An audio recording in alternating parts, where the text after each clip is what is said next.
हम लोगों ने सोल लैंड 2 में देखा कि हुआओ ने एक बहुत बड़ा खतरा उठाया था वैंग डोंगर की लाइफ को बचाने के लिए, और वो तो मर गया था अगर यहाँ पर वैंग कुयन नहीं होती उसकी जान बचाने के लिए, लेकिन अभी भी उसकी लाइफ बहुत ज्यादा खतरे में है। तो क्या कभी हुआओ पूरी तरीके से हील हो भी पाएगा, या फिर वो हमेशा हमेशा के लिए पैरालाइज हो चुका है? और वो पैरालाइज हो गया है तो क्या उसके बाद वैंग डोंग उसका साथ देने वाली भी है, क्योंकि वो तो एक गॉड की बेटी है, उसको तो कोई भी मिल सकता है इस कॉन्टिनेंट के ऊपर। तो वही है आज की हम लोग की वीडियो का टॉपिक। तो चलिए शुरू करते हैं। तो यहाँ पर हुआओ आखिर में जाकर जाग जाता है और वो देखता है कि वैंग डोंगर उसके बिल्कुल बेड के साइड में बैठी हुई है। उसको वैंग डोंगर को देखकर बहुत ज्यादा चैन मिलता है और उसके दिल में उसके लिए बहुत ज्यादा प्यार आ जाता है, और वो देखता है कि वैंग डोंगर उसकी कितनी ज्यादा केयर कर रही थी। उसको पता चल गया था कि यहाँ पर हुआओ ने कितने ज्यादा खतरे उठाए हैं यानी हार्ट ब्रोकन ग्रास को लेने के लिए, जिससे कि वो वैंग डोंगर की लाइफ को बचा सके। और उसको ये भी पता चलता है कि उसके जो अंकल्स रहते हैं उन्हीं ने हुआओ को भेजा था उस डेडली ट्रायल पर, जिसकी वजह से हुआओ की ये हालत हो चुकी है। इसलिए वो डिसाइड करती है कि वो हुआओ के साथ में खड़ी रहेगी और उसके अंकल से जरूर वो सवाल पूछेगी जब वो लोग हाउतियन सेक्ट में दोबारा से जाएंगे कि उन्होंने ऐसा क्यों करा। अभी हुआओ को बहुत ज्यादा पेन हो रहा था, लेकिन फिर भी हुआओ बहुत ज्यादा खुश था कि वो यहाँ पर अभी जिंदा है और वैंग डोंगर उसकी इतनी ज्यादा केयर करने में लगी हुई है। उसको यहाँ पर बहुत ज्यादा परेशानी हो रही थी क्योंकि वैंग कुयन ने उसकी जान एक और बार बचा ली है और इसलिए वो अब उसका कर्जदार हो चुका है। अभी वो अपनी बॉडी की जैसी इंटरनल स्टेट को चेक करता है, हुआओ को पता चलता है कि उसके जितने भी ऑर्गन्स हैं और जो एनर्जी चैनल्स हैं वो तो पूरे मेस्ड अप हो चुके हैं, और जो एनर्जीज होती है कोल्ड एंड हॉट वाली उसमें बहुत ज्यादा कॉन्फ्लिक्ट होने में लगा हुआ है और उसकी वजह से उसकी इंजरीज बहुत ज्यादा खतरनाक वाली है। वो यहाँ पर एक बहुत ज्यादा अजीब सी सिचुएशन में था। जो यहाँ पर हीलर होते हैं उन्होंने तो ऑलरेडी कह दिया था कि वो यहाँ पर उसको ट्रीट नहीं कर सकते, वरना ये जो स्टेबिलिटी बनी हुई है ये भी खराब हो सकती है। उसकी वजह से हुआ हमेशा के लिए एक डिसेबल्ड इंसान बन जाएगा। लेकिन कुछ भी क्यों ना हुआ रिफ्यूज कर देता है सरेंडर करने के लिए।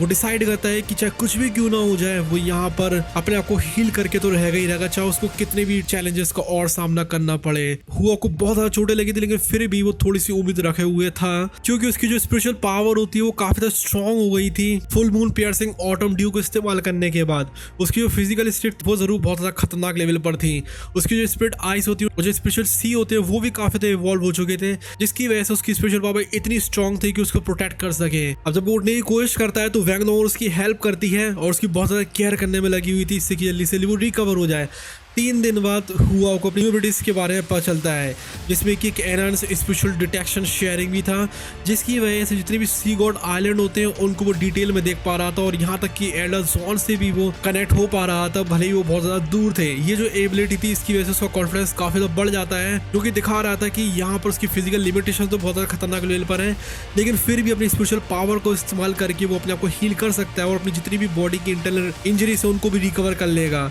एल्डर जॉन भी काफी ज्यादा एंशियस हो जाते हैं हुआओ की कंडीशन के बारे में जानकर, लेकिन फिर भी वो इम्प्रेस थे कि उसका पोटेंशियल अभी भी कितना ज्यादा टेरिफाइंग लेवल पर है, क्योंकि उनको तो लग रहा था कि हुआओ पूरी तरीके से खत्म हो चुका है। यहाँ पर ये जो एडवांसमेंट थी उसकी वजह से हुआओ एक कंट्रोल टाइप सोल मास्टर की तरह परफेक्टली काम कर सकता है और यहाँ पर जितने भी लोग होते हैं आइलैंड पर उनसे आराम से बात कर सकता है, जो कि बहुत ज्यादा क्रूशियल स्टेप था उसकी रिकवरी में। हुआ कि जो स्पिरिट आइस होती है उसमें एक सेकंड अवेकनिंग आ गई थी, जिसकी वजह से उसकी स्पिरिचुअल एबिलिटीज भी काफी ज्यादा तगड़े लेवल पर पहुंच चुकी थी, जिसकी वजह से एल्डर जॉन होप कर रहे थे उसकी रिकवरी के लिए। और वो एक्नॉलेज करते हैं कि जो हुआ की लापरवाही थी उसकी वजह से उसकी लाइफ बहुत ज्यादा खतरे में पड़ी है। एल्डर जॉन उसके ऊपर पेनल्टीज लगाने वाले थे, लेकिन यहाँ पर वो एग्री कर जाते हैं कि वो उसकी हेल्प करेंगे हील होने में। एल्डर जॉन के साथ साथ में वो उनसे रिक्वेस्ट करते हैं कि जो हुआ का एवोल्यूशन है वो एक बहुत ज्यादा एडवांटेज की तरह काम आ सकता है एक आने वाले कंपटीशन के लिए। एल्डर जॉन की गाइडेंस के अंडर में हुआ एक डिटेल्ड रिकवरी प्लान बनाता है और उसने अपनी जितनी भी इंटरनल इंजरीज होती हैं उनको पूरी तरीके से मैप कर लिया था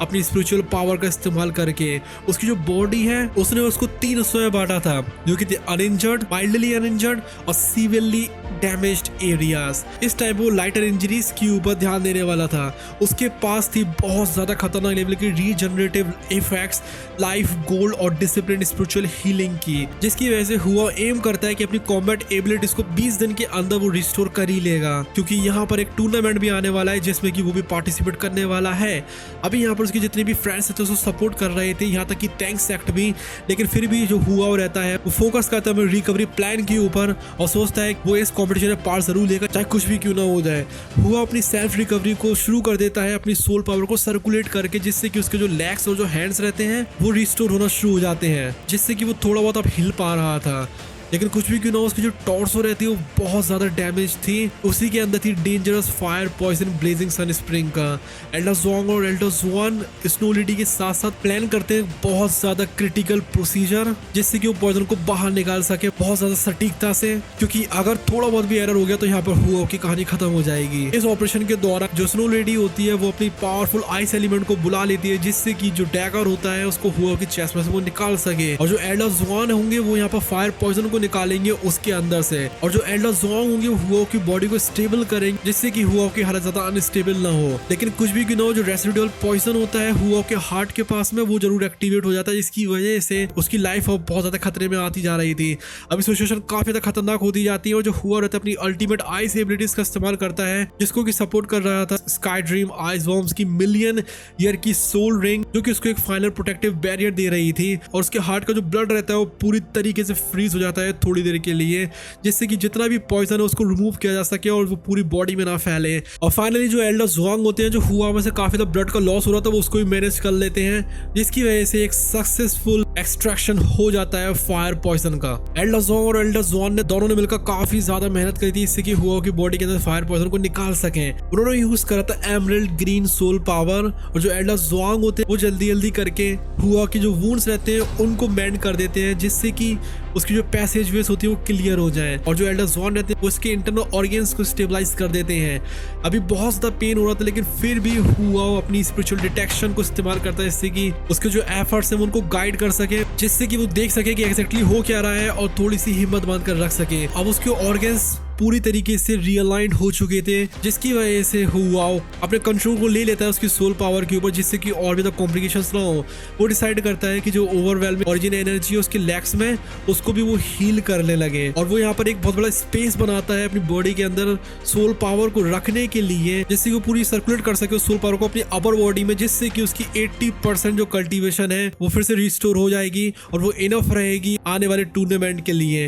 लेकिन कुछ भी क्यों ना हो, ये जो डिसीजन रहता है उसकी वजह से हुआ अपने लेग्स को कुछ टाइम के लिए इस्तेमाल नहीं कर पाएगा, और अगर वो उस एनर्जी को जल्दी से एब्सॉर्ब नहीं कर पाया टाइम आने पर, तो उसकी वजह से वो हमेशा के लिए डिसेबल हो सकता है। अभी एल्डर ज़ोंग कहते हैं कि इसमें बहुत ज्यादा रिस्क है हुआ, लेकिन फिर भी हुआ बहुत ज्यादा डिटरमाइंड था उस टूर्नामेंट को ज्वाइन करने के लिए, और इसलिए वो कुछ भी करने वाला था इस चीज के लिए। अब ये चीज देखकर जितने भी एल्डर्स होते हैं वो काफी ज्यादा खुश हो जाते हैं, उनको समझ में आ जाता है कि जो हुआ है उसका फ्यूचर कितना ज्यादा अच्छा होने वाला है। जो वैंग डोंगर रहती है वो भी उसको इस डिसीजन में सपोर्ट करती है, वो भी चाह रही थी कि वो पार्टिसिपेट करे टूर्नामेंट में, जिससे कि उसको बीमारों जैसा महसूस ना हो बिल्कुल भी। एल्डर ज़ोंग और एल्डर ज़ुआन उसकी हेल्प करते हैं, इससे कि वो जल्दी जल्दी रिकवर कर सके, और उसकी जितनी भी वाइटल एनर्जी होती है उसको स्टेबलाइज करने में लगे हुए थे, और वो पाथवेज खोलने की कोशिश कर रहे थे, भले यहाँ पर अल्टीमेट आइस एनर्जी इंटरफेयर कर रही थी। अब ये लोग काफी ज्यादा कोशिश करते हैं, हुआ को काफी ज्यादा पेन हो रहा था, लेकिन फिर भी हुआ मैनेज कर लेता है 70% कल्टीवेशन को रिस्टोर करने में। लेकिन अभी भी वो अपनी बॉडी को कुछ खास हिला नहीं पा रहा था। अभी उसकी रिकवरी बहुत ज्यादा प्रोग्रेस करती जा रही थी,